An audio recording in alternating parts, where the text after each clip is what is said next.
नमस्कार, आदाब, सत श्री अकाल, जय भीम, जोहार। मेरा नाम है नवीन कुमार। एक बहुत बड़ी एडटेक कंपनी है बायजूस। नाम सुना होगा आपने। बड़ी से ज्यादा बदनाम कहना उचित होगा, और अब बदनाम के साथ उसे बदतमीज भी कहना पड़ेगा। लेकिन बदतमीज से ही काम नहीं चल जाएगा, उसे बेहया भी कहना पड़ेगा। वही बायजू जिसकी टी शर्ट पहनकर धोनी से लेकर विराट कोहली तक खेलते रहे हैं। वही बायजू जिसके लिए शाहरुख खान अपील करते हैं कि बच्चों के भविष्य के लिए बायजू पर रुपया लुटा दो, कुछ सोचो मत। जिस चीन को लेकर भाजपा बिलबिलाई हुई है कि उसने राजीव गांधी फाउंडेशन को चंदा दिया था, उसी चीन के पैसे से खड़ा हुआ बायजू। बीसीसीआई पर $550 लाख लुटाकर उसने भारतीय क्रिकेटरों की छाती पर अपनी मुहर लगाई थी। वही बायजू जिसने पिछले दिनों लगभग 2500 कर्मचारियों की छटनी कर दी थी। 2021 में यह बदनाम कंपनी 4588 करोड़ रुपए के घाटे में थी। और कमाल यह है कि 4500 करोड़ के घाटे में चलने वाली कंपनी स्पॉन्सरशिप और विज्ञापनों पर सालाना 2251 करोड़ रुपए लुटा रही थी। मतलब जो भी था वो हवाई था। इसकी कुंडली पर आगे और बात करेंगे, लेकिन पहले इसकी बदतमीजियों और बेहयाइयों पर बात कर लेते हैं। बच्चों को अल्बर्ट आइंस्टीन और न्यूटन बनाने का सपना दिखाने वाली यह कंपनी अब नीचता पर उतर आई है। बायजू सीधे सीधे बच्चों को धमका रहा है। और यह बात कोई मैं नहीं कह रहा हूं, यह आरोप भारत के राष्ट्रीय बाल अधिकार संरक्षण आयोग यानी एनसीपीसीआर ने लगाए हैं। यह बच्चों के अधिकारों के हनन पर नजर रखने वाली सबसे बड़ी और सबसे ताकतवर संस्था है। इस आयोग ने सीधे सीधे बायजू का नाम लिया है कि हमें जानकारी मिली है कि कंपनी की तरफ से बच्चों के फोन नंबर खरीदे गए हैं। बायजू सीधे उनके मां बाप को फोन करवा रहा है। क्यों? खुद एनसीपीसीआर के अध्यक्ष प्रियांक कानूनगो ने कहा कि हमें पता चला है कि बायजू बहुत आक्रामक तरीके से पैसे देकर बच्चों और उनके पेरेंट्स के फोन नंबर और दूसरी जानकारियां जुटा रहा है। मसलन वो किस स्कूल में पढ़ते हैं, किस क्लास में पढ़ते हैं, कौन से विषय प्रिय हैं, क्या बनना चाहते हैं, वगैरह वगैरह। इसके बाद बायजू फोन कर रहा है या कहिए करवा रहा है कि अगर आपने हमारा कोर्स नहीं खरीदा तो आपके बच्चों का भविष्य बर्बाद हो जाएगा। बाल अधिकार आयोग के अध्यक्ष ने कहा कि यह भयावह है, आप ऐसा कैसे कर सकते हैं? यह बहुत गंभीर मुद्दा है, इसे नजरअंदाज नहीं किया जा सकता। हम इस पर कार्रवाई शुरू करने जा रहे हैं और जरूरत पड़ी तो रिपोर्ट बनाएंगे और सरकार को लिखेंगे। आपको बता दें कि 16 दिसंबर को ही आयोग ने बायजू के सीईओ या कहिए मालिक बायजू रविंद्रन को समन जारी किया है।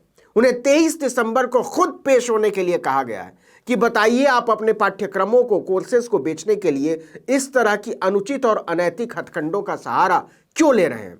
क्यों ना आपके खिलाफ कार्रवाई की जाए। और सुनिए, बायजू की बदतमीजियां और बेहयाइयां यहीं नहीं रुकती। प्रियांक कानूनगो ने कहा कि हाल ही में हमने एक रिपोर्ट पढ़ी। इस रिपोर्ट में साफ साफ लिखा था कि बायजू के काम करने का तरीका बिल्कुल भी नहीं बदला है। इस रिपोर्ट के तथ्य हिला देने वाले हैं। इसीलिए हमने बायजू के सीईओ को समन भेजकर 23 दिसंबर को हाजिर होने के लिए कहा। इसके बाद हम आगे की कार्रवाई तय करेंगे। उन्होंने कहा कि हमने शिक्षा मंत्रालय, एसएफआईओ यानी सीरियस फ्रॉड इन्वेस्टिगेशन ऑफिस और रिजर्व बैंक ऑफ इंडिया को भी इस मामले के बारे में जानकारी दे दी है। इसके पहले भी यह शिकायत आ चुकी थी। तब एसएफआईओ ने जांच करने के लिए आरबीआई और कॉर्पोरेट मंत्रालय को चिट्ठी लिखी थी। शिक्षा मंत्रालय ने भी एडटेक कंपनी बायजू को समझाया था कि ऐसा मत कीजिए, संभल जाओ। मंत्रालय ने बायजू को नोटिस भी जारी किया था, लेकिन उसकी मनमानियां कम नहीं हुई। बच्चों और उनके मां बाप को कोर्स खरीदने के लिए धमकाने का सिलसिला वैसे ही जारी रहा जैसे पहले था। और सुनिए बायजू की करतूतें। एनसीपीसीआर ने एक बयान में कहा, कुछ ग्राहकों ने यह भी दावा किया है कि उनका शोषण किया गया और उन्हें धोखा दिया गया। आयोग ने कहा कि समाचार रिपोर्ट में आरोप लगाया गया है कि बायजू अपने कोर्स खरीदने के लिए लोगों को कर्ज लेने का दबाव बना रहा है और बैंकों के साथ यह करार खुद बायजू करा रहा है। बाल अधिकार आयोग ने कहा कि लेख में आगे दावा किया गया है कि एडटेक प्लेटफॉर्म को माता पिता से कई शिकायतें मिल रही हैं, लेकिन वो इस बारे में कुछ भी करने को राजी नहीं है। इसके बाद से ही एनसीपीसीआर सक्रिय हुआ और उसने समन जारी किया। आपको बता दें कि सीपीसीआर अधिनियम 2005 की धारा 14 के तहत बाल आयोग के पास कुछ मामलों में एक सिविल कोर्ट की तरह सभी शक्तियां हैं, जैसे किसी भी आदमी को समन जारी करना, उसकी उपस्थिति सुनिश्चित करना और शपथ पर उसकी जांच करना। 2, किसी भी दस्तावेज की पड़ताल और रिपोर्टिंग। 3, हलफनामे पर साक्ष्य यानी सबूत प्राप्त करना।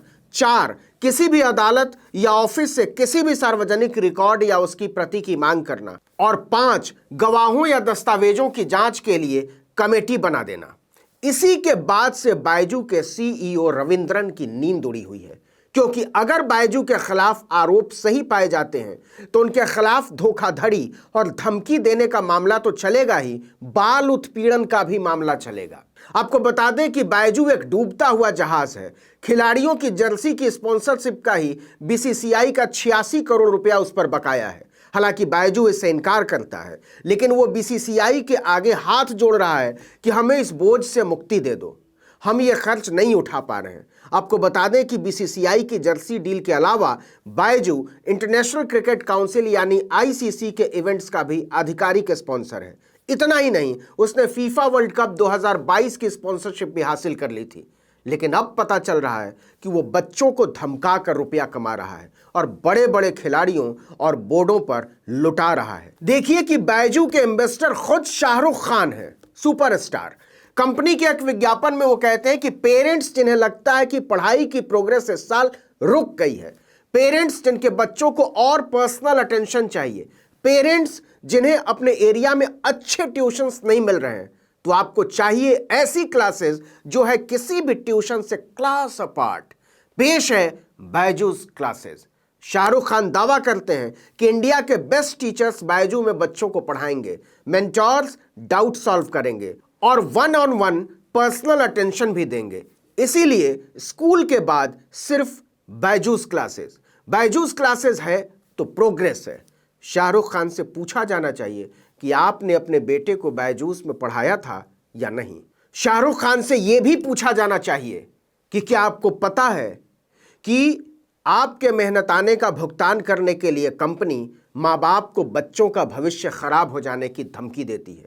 सवाल तो उन खिलाड़ियों से भी पूछा जाना चाहिए जो अपनी छाती पर बायजू का मुहर लगाकर राष्ट्रवाद का झंडा लहराते रहे। क्या उन खिलाड़ियों को पता होगा कि उन पर अरबों रुपए लुटाने के लिए बायजूस नाम की बेहया कंपनी बच्चों की जिंदगी को मजाक बना देती है। इस वीडियो में इतना ही, लेकिन अगर आपने आर्टिकल 19 इंडिया को अब तक सब्सक्राइब नहीं किया तो फौरन कर दीजिए, बेल आइकॉन दबाइए, घंटी जैसी आकृति लाइक कीजिए और कमेंट करके बताइए हमारा वीडियो आपको कैसा लगा। यूट्यूब पर देख रहे हैं तो हमारे चैनल को सब्सक्राइब कर दीजिए, फेसबुक पर देख रहे हैं तो हमारे पेज को लाइक कीजिए, इंस्टाग्राम पर हमें फॉलो कीजिए और हमारा ट्विटर हैंडल है article19_India और मेरा ट्विटर हैंडल है नवीन जर्नलिस्ट। आप मुझे भी फॉलो कर सकते हैं। नमस्कार।